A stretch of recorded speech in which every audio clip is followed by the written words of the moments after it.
Sebabkan kecelakaan, warga bersihkan jalan berlumut akibat banjir.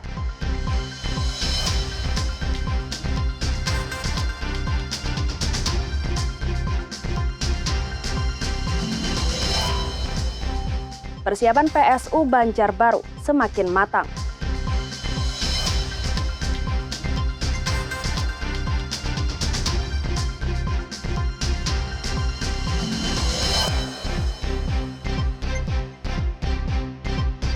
Atlet Muay Thai Banjarmasin bersiap jelang Kejurprov.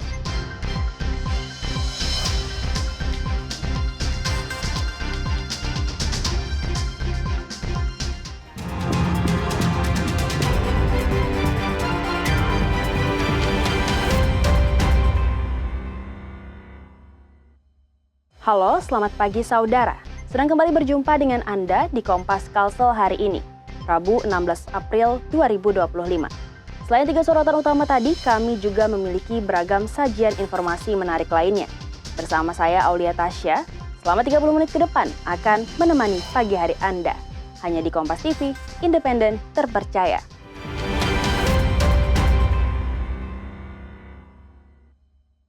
Mengawali berita Kompas Kalsel pagi ini saudara, jalan licin akibat lumut di Desa Teluk Selong Ulu, Kabupaten Banjar timbulkan kecelakaan. Banyak pengendara yang terjatuh. Warga setempat bergotong royong bersihkan jalan dari lumut untuk kembalikan keselamatan pengendara.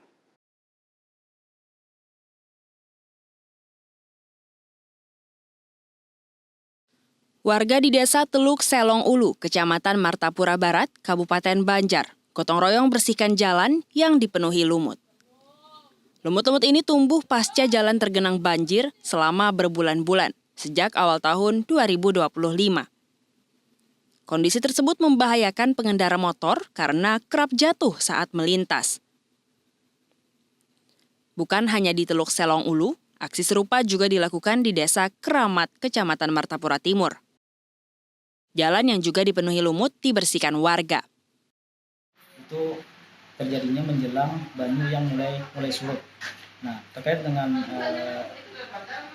video yang viral di waktu itu di medsos itu, sebenarnya lokasi itu di Desa Keramat.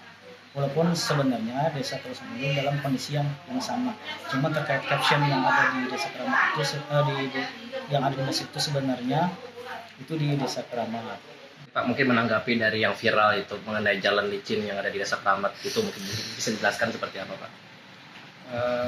Yang kemarin viral itu memang di tempat kita kejadiannya itu, tapi kita sudah berbuat juga seperti gotong royong membersihkan, menyikat jalan yang baru itu ada lumutnya, ada apanya itu, dan kita himbau kepada masyarakat juga bahwa jalan itu licin, kita pasang spanduk, kita pasang lampu-lampu yang membahayakan lah untuk masyarakat. Banjir di kedua desa ini telah terjadi sejak awal tahun 2025. Lokasinya di bantaran Sungai Martapura membuat daerah ini langganan banjir, terlebih ketika terjadi hujan dengan intensitas tinggi. Arpawi, Kompas TV, Kabupaten Banjar, Kalimantan Selatan. Beralih ke Balikpapan, Kalimantan Timur, saudara. Seorang supir pengantar tabung oksigen ditangkap polisi. Sopir ditangkap setelah ketahuan melakukan pencurian tabung. Seorang sopir perusahaan tabung oksigen ditangkap polisi. Tersangka berinisial MH ini ketahuan petugas keamanan Pertamina saat mengambil tabung oksigen kosong. Tabung tersebut dibawa ke perusahaannya untuk diisi ulang. Modus operandi tersangka yaitu melebihkan satu tabung yang dibawa kembali ke perusahaan oksigen tempat tersangka bekerja. Beliau yang bersangkutan ini bekerja di PT yaitu SIG. Jadi beliau ini membawa tabung gas ke dalam, mengambil tabung gas dari dalam kilang Pertamina, tetapi dia membawa lagi keluar dengan lebih, sehingga dia sudah merugikan sebanyak, karena dia sudah melakukan berulang kali, dia sudah mengambil sebanyak 6 tabung gas dan diamankan oleh keamanan yang ada di Pertamina. Tersangka dikenakan pasal pencurian dengan ancaman di atas 5 tahun penjara. Iskandar Amir Dahlan, Kompas TV Balikpapan, Kalimantan Timur.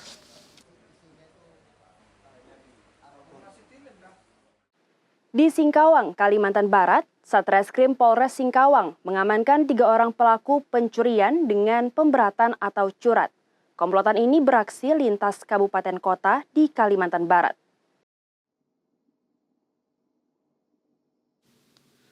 Meski saat beraksi selalu menggunakan penutup wajah, 3 pelaku curat berinisial JN, ZH, JA tidak berkutik saat dibekuk tim Opsnal Buser Satreskrim Polres Singkawang. Satu di antaranya, JN, residivis yang terpaksa dilumpuhkan dengan timah panas lantaran coba melawan petugas. Ketiga pelaku merupakan warga Kecamatan Pemangkat, Kabupaten Sambas. Ketiganya mengakui telah 12 kali beraksi di 3 daerah, yaitu Kabupaten Mempawah, Bengkayang, dan Kota Singkawang. Barang bukti seperti tablet, sepatu, dan lainnya diamankan. Dari berdasarkan pengakuan, tersangka mengakui melakukan perbuatan tindak pidana pencurian di wilayah Singkawang sebanyak 9 TKP, dan untuk di luar wilayah Singkawang, khususnya di Bengkayang dan Mempawah dan sekitarnya ada beberapa TKP. Ketiga pelaku diancam pasal 363 KUHP tentang pencurian dengan pemberatan. Ancaman kurungan 7 tahun penjara. Novi Saputra, Kompas TV Singkawang, Kalimantan Barat. Saudara, usai jeda kami akan kembali dengan informasi menarik lain. Di antaranya, persiapan PSU Banjarbaru semakin matang. Selengkapnya kami hadirkan usai jeda berikut.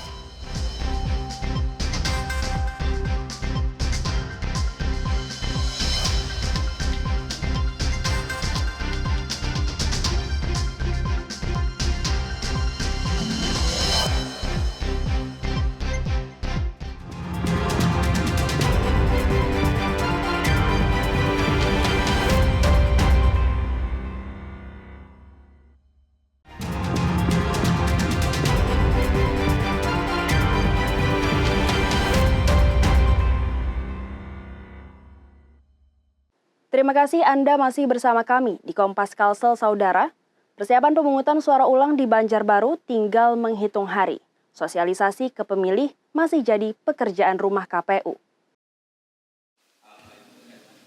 Penjabat Sekretaris Daerah Kota Banjarbaru pastikan persiapan pemungutan suara ulang atau PSU Pilwali hampir mendekati 100%. Ini berdasarkan hasil rapat koordinasi Des PSU Banjarbaru. Namun yang digarisbawahi adalah sosialisasi ke masyarakat, mengingat tanggal pelaksanaan PSU ini berada di hari libur panjang. Sementara, partisipasi masyarakat diharapkan mencapai 70%. Nah, tapi mungkin yang paling kita perlu garis bawahi adalah masalah sosialisasi ke masyarakat. Mengingat tanggal pelaksanaan itu mungkin bisa dikatakan hari kejepit ya. Anggota KPU Kota Banjarbaru, Haris Fadilah bilang, persiapan PSU sudah 95% dari segi logistik hingga koordinasi dengan petugas keamanan. Sosialisasi kepada masyarakat juga sedang berjalan.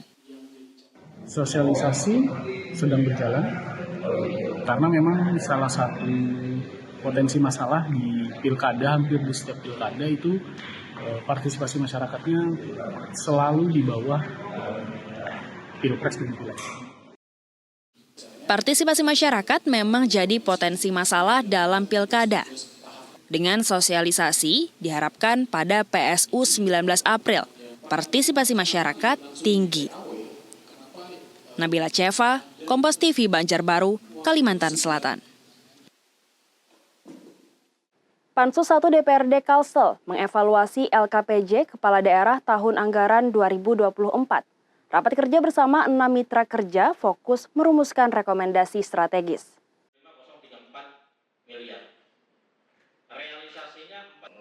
Hadirkan 6 mitra kerja bidang hukum dan pemerintahan, Pansus 1 DPRD Kalimantan Selatan dalami laporan keterangan pertanggungjawaban LKPJ tahun 2024. Upaya ini untuk mengidentifikasi masalah di lapangan agar dirumuskan sebagai rekomendasi strategis.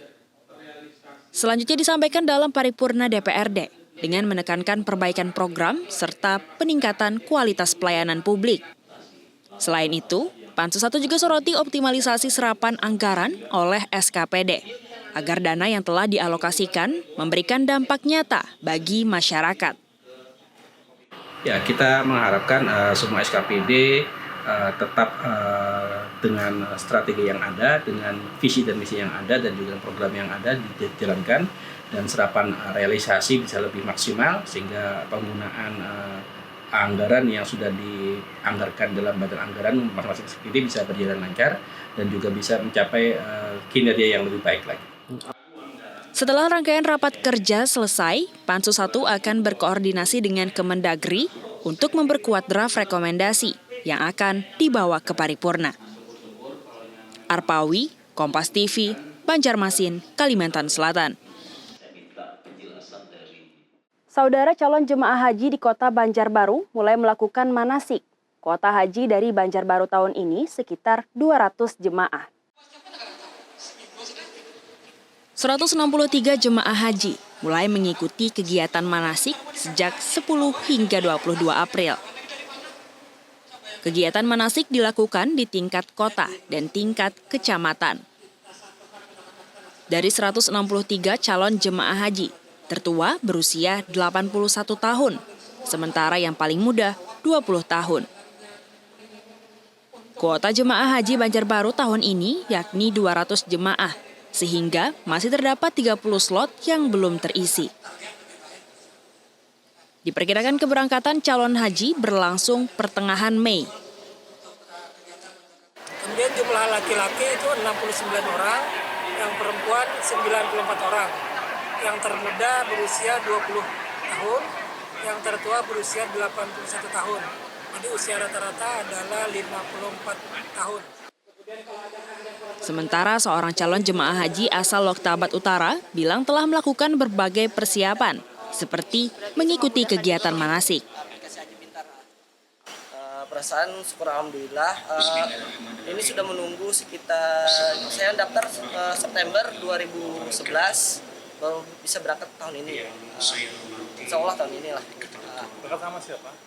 Berangkat sama siapa? Oh, saya berangkat dengan istri saya.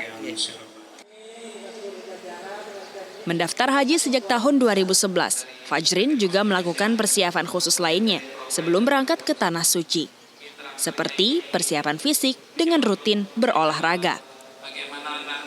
Nabila Ceva, Kompas TV Banjarbaru, Kalimantan Selatan. Kita ke informasi lainnya, Saudara. Desa Gunung Melati, Kabupaten Tanah Laut akan jadi sasaran program TNI Manunggal Membangun Desa ke-124. Kodim 1009 Tanah Laut akan meningkatkan infrastruktur hingga membedah rumah warga tak layak huni di tempat ini.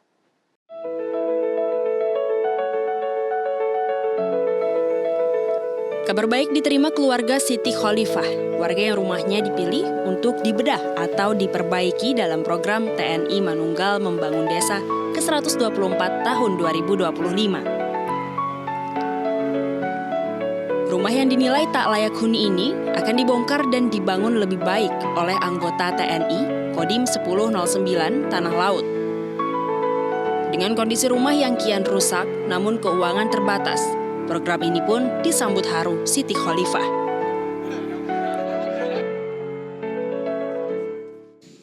Alhamdulillah senang banget Pak, soalnya kalau rencana atau pengen itu nggak ada sebenarnya, karena memang nggak ada yang dipakai kan, nggak berani punya angan-angan. Alhamdulillah dapat bantuan dari pemerintah.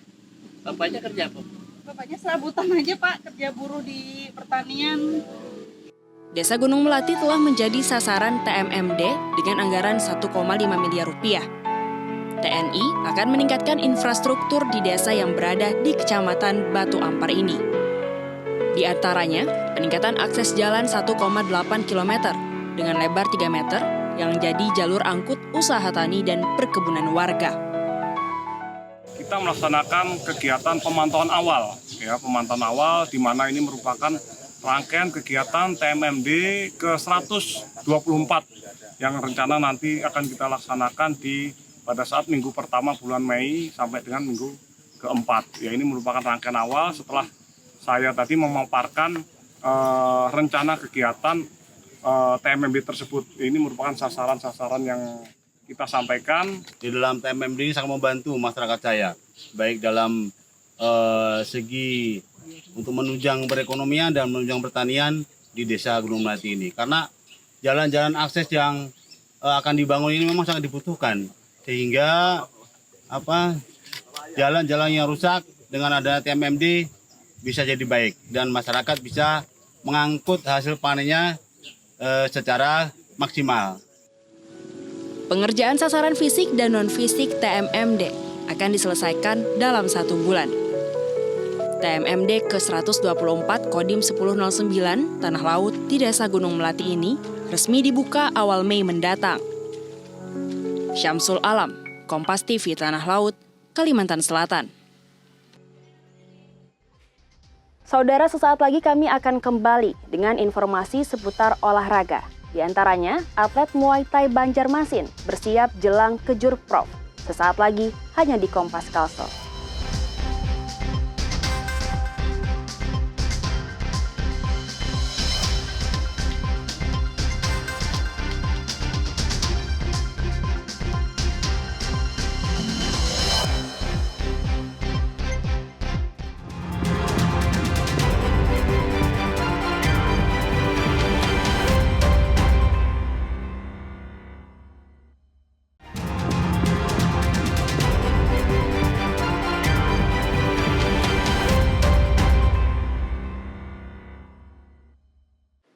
Dukung prestasi cabang olahraga, Kemenpora teken perjanjian kerjasama terkait dana pelatnas dengan 13 cabang olahraga.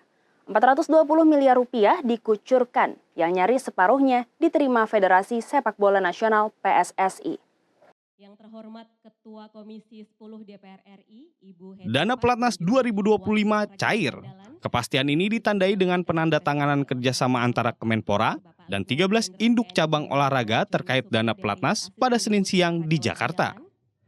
Dana senilai 420 miliar rupiah dialokasikan pemerintah untuk 13 induk cabang olahraga serta penyelenggaraan event, kejuaraan dunia panjat tebing dan selancar ombak.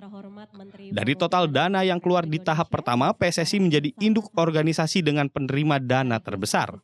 Total PSSI menerima 199 miliar rupiah dari pemerintah. Menpora menyebut besaran nilai yang diterima cabur memang variatif, sesuai dengan kebutuhan dan hasil pertimbangan komprehensif dari tim review. Pastinya untuk PSSI di mana menuju Piala Dunia di semua tingkatan level sudah masuk kepada asa cita. Dan tadi saya sampaikan di mana untuk sepak bola dari 2019 memiliki sebuah instruksi percepatan untuk transformasi sepak bola dan juga prestasinya.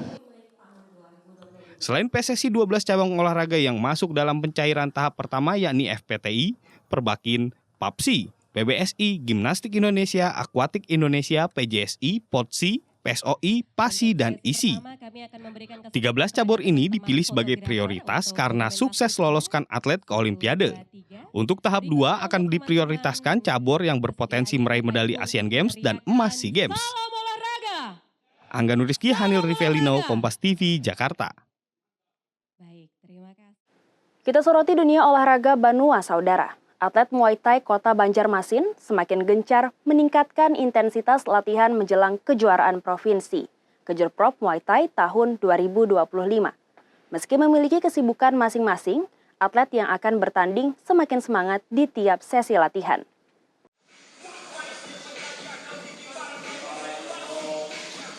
Tiga kali per minggu, atlet Muay Thai Banjarmasin rutin melakukan latihan di sasana ini. Namun jelang Kejur Prof, intensitas dan kuantitas latihan ditingkatkan menjadi 6 kali per minggu. Atlet terlihat fokus mengasah teknik pukulan, tendangan, dan pertahanan. Peningkatan intensitas ini untuk memaksimalkan kondisi fisik dan mental atlet guna meraih hasil terbaik. Dengan latihan yang konsisten dan persiapan yang matang, Tim Muay Thai Banjarmasin optimistis bisa mempertahankan gelar juara umum pada Kejurprov Muay Thai tahun ini. Harapan kami di Kejurprov ini meraih prestasi lagi kembali, mengingat Kejurprov tahun kemarin kita mendapatkan 11 medali emas dan 10 perak kalau tidak salah. Jadi untuk mempertahankan juara umum Kejurprov, insya Allah mudah-mudahan di tahun 2025 ini kami tetap mempertahankan juara umum di kejuaraan provinsi. Seorang atlet, Krishna, tak ingin menyanyiakan momentum latihan ini agar kembali memperoleh medali di rumah sendiri. Harapannya sendiri karena saya sudah latihan jauh-jauh hari, sudah latihan keras hingga sekarang, tentunya saya ingin juara. Tentunya ingin juara dan memberikan permainan yang terbaik ketika Kejurprov nanti. Banjarmasin ditunjuk jadi tuan rumah Kejurprov Muay Thai tahun ini. Dilaksanakan pada 25 hingga 27 April di Sasana Canes Fighter Banjarmasin. Naufal Rafif, Kompas TV Banjarmasin, Kalimantan Selatan. Saudara Manajemen Pasifik Cesar Surabaya mengajukan banding terkait hasil pertandingan melawan Borneo Hornbills pada Jumat malam kemarin. Kemenangan di detik terakhir Borneo Hornbills terjadi menyusul dugaan kesalahan teknis dari perangkat pertandingan terkait waktu.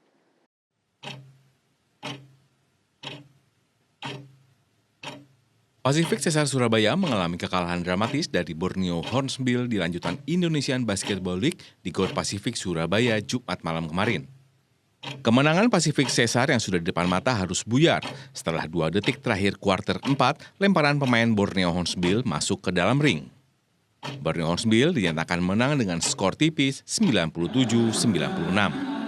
Tetapi kemenangan Borneo Hornbills menuai protes dari kubu Pasifik Cesar Surabaya karena sebelum pemain Borneo Hornbills mencetak poin kemenangan, ada kesalahan teknis dari perangkat pertandingan yang telat menjalankan timer atau waktu.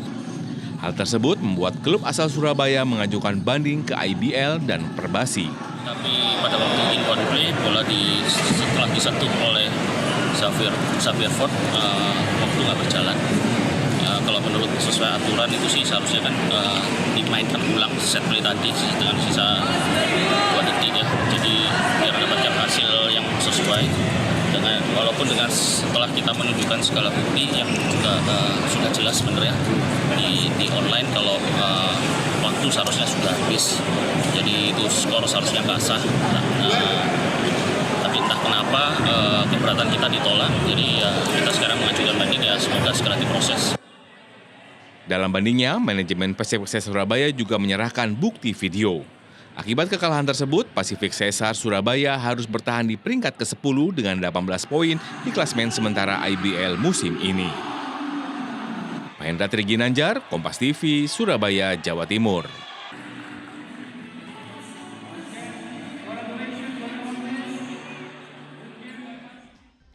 Saudara, rangkaian informasi tadi mengakhiri perjumpaan kita di Kompas Kalsel hari ini. Saya Aulia Tasya, beserta kru yang bertugas mengucapkan terima kasih atas kebersamaan Anda. Selalu saksikan beragam sajian informasi terkini dan teraktual lainnya hanya di Kompas TV, independen, terpercaya. Sampai jumpa.